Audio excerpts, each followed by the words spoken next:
Nu, tai sveiki. Tai visiems, kas gydotės dabar, pavyzdžiui, skrandžio, žarnyno, gleivinės, stemplės, galbūt kažkokių uždegimų turit, jūs turit 3 pagrindinius maistus vaistus.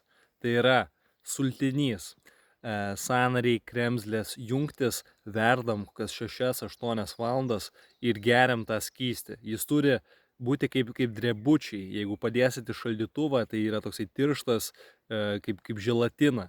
Jei pasišildote tą skystį, galit po 1-2 stiklinės per dieną. Tada antras dalykas tai yra linų sėmenų nuoviras. Sumaltų linų sėmenų 2 valgomus šaukštus užpilama apie 300 ml vandens, pakaitinama apie 2-3 minutės ir tą geriam po stiklinę 2 per dieną.